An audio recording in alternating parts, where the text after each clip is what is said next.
This is my to-the-point review of the Pixel 5. I should say first impressions review. There's no way to get a full review done in just a few days of a phone and the experience. So that video comes out soon, but let's get to just my first impressions review of the Pixel 5.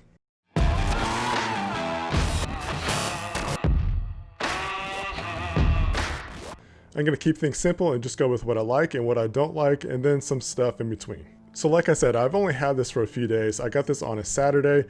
I wasn't able to even open up the box until the next day because I was working at weddings. I had 3 weddings that day. So there's just no way to go over that kind of stuff. So I had to wait till Sunday to actually get this thing opened up. That was probably around lunchtime. So I got, all the accounts straight and all that kind of stuff. My first full day was a Monday. That's the first time I had like a full 24 hours of use of this device. Today is Tuesday. So you can see how I just can't give you guys a full review of this phone. There's just not a way unless I just had a full-time job working with phones. Obviously, I want to get to the point with this review, but I also just want to set that preference. This has been my experience so far. There's a lot more to go over with this phone, so I'm going to have a full review coming out soon. So stay tuned, subscribe to the channel so you don't miss that video when it comes out. I'm using the Pixel 5 as my reference to go over the bullet points that I want to cover for this video. So let's go ahead and get into what I like about this phone. The first thing I like about this phone is the design. The design has a nice form factor to it. I love the materials. It's got an aluminum back, which feels like a ceramic kind of feel actually. It doesn't feel like metal. So I like that a lot. It feels just like a good premium device. It actually doesn't feel like glass. It doesn't feel glossy. I like that. I like that they got rid of glass. I don't like glass backs. So much so that I am using this phone naked. Like, I don't like to use a case with this phone. I was the same way with the Pixel 4a. The Pixel 4a is a plastic back, but I didn't feel like I needed to use a case or wanted to use a case with that phone. Now, Google does make some nice cases. I do like the cloth fabric materials. I like materials. I like leather. I like wood. I like cloth. Things like that. That's the kind of materials that I want to feel versus a glossy, grimy back. So I'm glad that they did that change. Still talking about the outward design is that I like the buttons all on one side. So that's a check mark for me. I like to keep it simple. I like to know where the power button and also the volume rocker is. I don't have to guess which side is which. I know once you get used to a phone and using it for a while, you get used to that muscle memory, but it's really simple and easy just to know that it's on one side. I also like the color. I used to be the guy that just liked to go for the white design just because I like that nice, clean, minimal look. But I've just really been into colors as far as devices go. Most of the time, I'm pretty simple. I do consider myself a minimalist. My everyday wear isn't like this kind of stuff. It's black shirt with khaki shorts and sneakers and some sort of hat. Like, that's pretty much my attire all the time. So I like that clean, minimal look. I am a minimalist at heart, at least.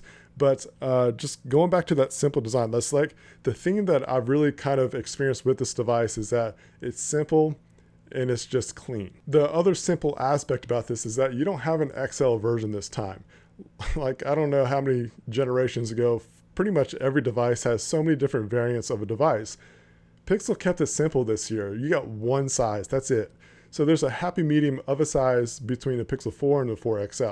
Someone in my unboxing video asked about the viewable screen size. So I made a tweet, made some measurements, and shared my results. So that tweet will be done in the comments. Long story short, the screen size, I like it a little bit bigger, but I'm not mad at this size. So like I said, it's keeping it simple. Personally, I like a bigger screen, but I'm good with this. I'm not mad at it.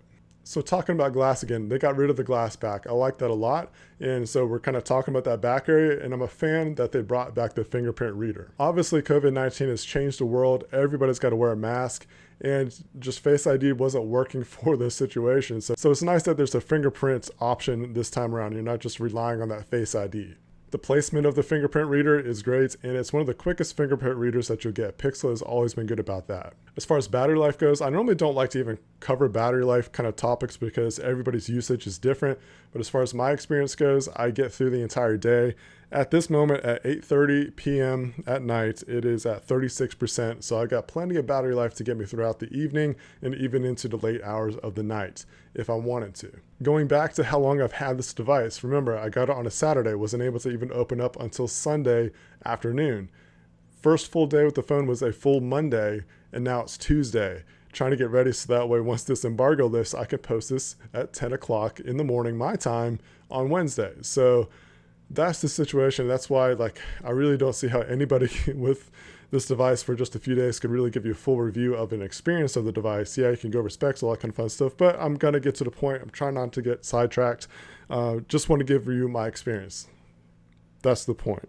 So back to my points. I'm glad that they brought back the wide angle lens. That's one of my favorite lenses to use on whatever device that I have.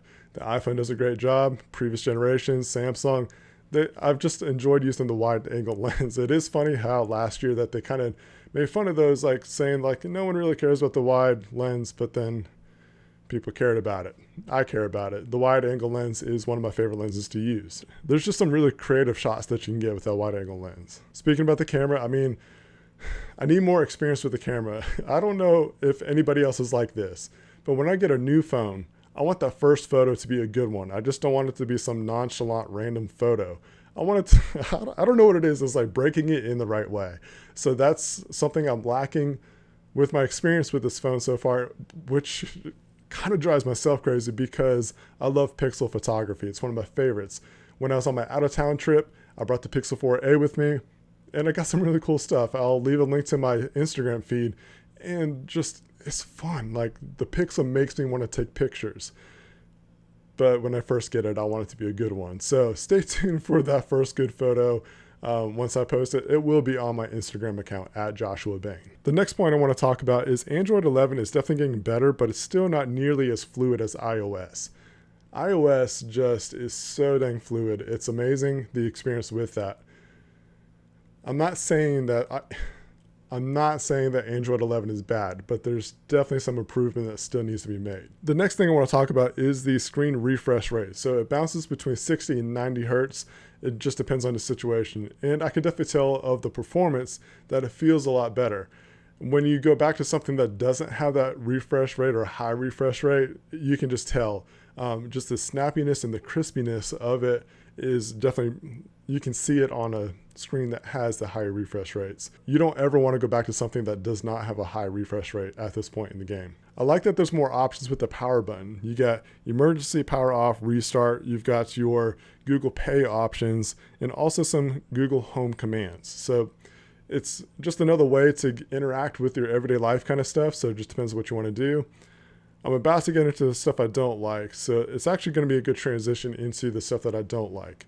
I used to like pressing the power button and seeing a screenshot option. That was super simple, one-handed operation that was great to use. I think that they need to add that back. There's two other methods that you can get a screenshot. You can lift up on the recents and then there's the screenshot option there. And it's great if you're trying to get something like an app. But if you want to do your home screen for whatever reason, if you just want to share the layout, the looks, the design, and all that kind of stuff, you have to long press the power button and the volume down at the same time, long pressed. I would rather that just be a click. That might be a little bit nitpicky, but at the same time, it's part of the everyday user experience. And that's really what I want to share with you guys is the everyday experience that you have with the device. So I think that they need to add back that screenshot option. Moving on. 2 to 3 other things that I want to talk about that I don't like. I don't like the non-stereo earpiece experience. The call quality does not come across nearly as good as other devices. When you come from a device that has that nice crispy HD high quality sound and then you go to this, it doesn't feel right at all. It's got a really tingy sound. I actually called up Michael Pineda because I was like, dude, like I need someone else with the Pixel 5 to put this up to their ear and tell me what they hear. Like, let me know if this is me or not. And he confirmed. Actually, because of the sound, it resonates within the device. And so there's a slight vibration within the device. I'm not a big fan of that. And I definitely think that they need to bring back a stereo earpiece grill for that front part of the phone. Speaking of sound quality, so I've also got the Pixelbuds. I've wanted to have the Pixelbuds for a while now, and I'm super thankful that Google sent this out to me as well.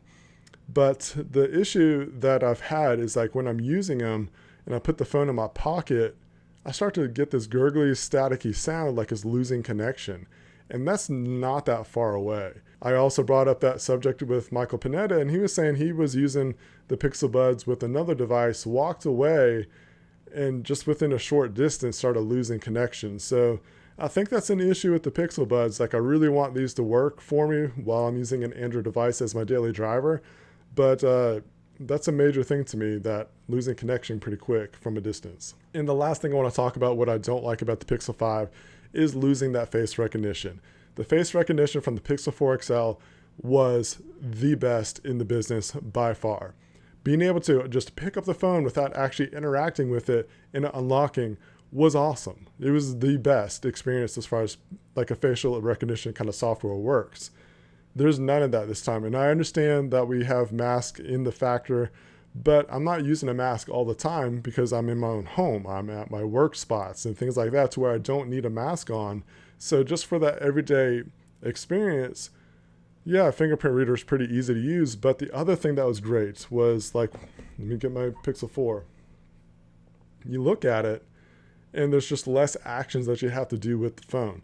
If you touch a notification, you can go right to it and things like that. But now with the fingerprint, you have to unlock it, swipe down, and go to that notification. You can't just go here. You can't just tap that. Even if you have your finger on a fingerprint reader, you still got to drop that notification bar down to get to the notification. So extra steps to do tasks that I think that could be a lot easier. At this point of the video, it's a lot longer than I wanted it to be. It's to the point. It's to all the points that I want to cover in the video, but there's a few things that I want to go over before I wrap up. Somewhere in the middle, like I'm just kind of 50-50 with it, and that starts with the hole punch camera. I like that it's off to the side. It doesn't feel like it interferes with the notification panel. Personally, I would rather have the forehead with all the different functions and features up top that add to the better experience. Now there's just the camera. That's it. So again, design-wise, how clean it looks, that's great. That's why it's kind of somewhere in the middle. The Pixelbuds are cool, but I like the AirPods style where I can hear my environment around me. That's why I'm only That's why I'm only wearing one earbud in one ear and nothing in this one, so that way I can hear the environment around me. That's just the way I like to talk. I don't want to talk like I have headphones on and I'm talking too loud. When I'm doing phone calls or anything like that, I want to be able to hear everything around me. When I'm traveling, when I'm out in the streets or whatever it is, I want to hear the environment that's going on. And you just lose that when you have those kind of earbuds that block out the noise. Now, those kind of earbuds do serve its purpose, and so I would like to propose an idea to Google. You can take the idea if you want, but have interchangeable types of buds. Some that have that AirPod style to where I can hear the environment around me, not electronically, but just naturally. And then an option to block out the sound with the sports type buds that are on the Pixelbuds now. And that's the reason why I don't have AirPods Pro, because I don't like that style earbud. So that's just my preference. The Android gestures are not as fluid as iOS. I know I touched on this before, but I like things like the back button. I like some of the things that Android has over iOS, but the fluidity just needs to be better with Android 11. It's getting better, and hopefully with updates, I know you hate saying that statement, but hopefully with updates it'll get better. Again, remember, these points here are just somewhere in the middle. They're not like deal breakers to me at all. Storage space is another one. This is about over 100 gigs worth of storage. I like the 256 gig size. That's my preference. That's my comfortable gig size for a phone. The battery share feature is cool, but I don't think I'll ever actually use it practically. The things that I still need more time with this phone, the camera. I already touched on that. I just don't have much experience with it just yet, but pay attention to my Instagram account, and that's where I'm going to post a lot of stuff. I'll try to post to Twitter, but I just like filling up the Instagram feed as well. I'm selling my iPhone Pro Max. That's such a long, stupid name. But so that way I can force myself to use this as my daily driver. I've been using, like lately, the daily driver has been the iPhone 11 Pro Max.